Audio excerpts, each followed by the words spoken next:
وهذه الشيلة إهداء إلى سامي العبدلي أبو جحاف، مقدمة من أبو يحيى ونواف العبدلي أبو سيف ومحمد حسين العبدلي بمناسبة خروجه من السجن.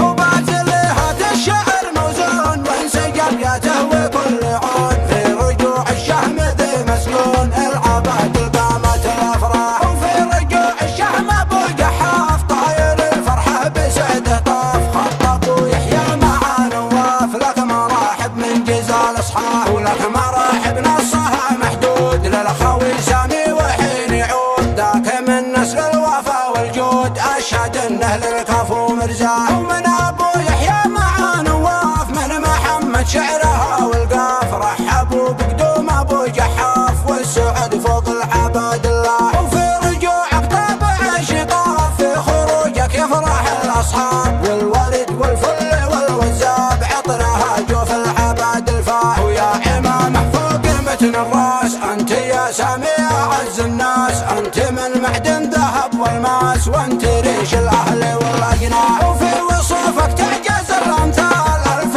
ونعم بك كفو رجال والصالح تغشى النبي والآل عندما الطاير بصوته ناح وبازلها الشعر موزون وانسجب يا تهوي كل عون في رجوع الشهم ذي مسجون العباد القامت الافراح وفي رجوع الشهم ابو جحاف طاير الفرحه بسعده طاف خط ابو يحيى مع نواف لك مراحب من جزال اصحاب ولك مراحب نصها محدود للخوي سامي وحين يعود ذاك من نسل الوفا والجود اشهد انه للكفو مرزاه ومن ابو يحيى مع نواف من محمد شعرها والقاف رحبوا بقدوم ابو جحاف والسعد فوق العباد الله وفي رجوعك طابع شطاف في خروجك يفرح الاصحاب والورد والفل والوزاب عطرها جوف العباد الفاح ويا امامه فوق متن الراس انت يا سامي اعز الناس انت من معدن ذهب والماس وانت ريش الاهل والاجناح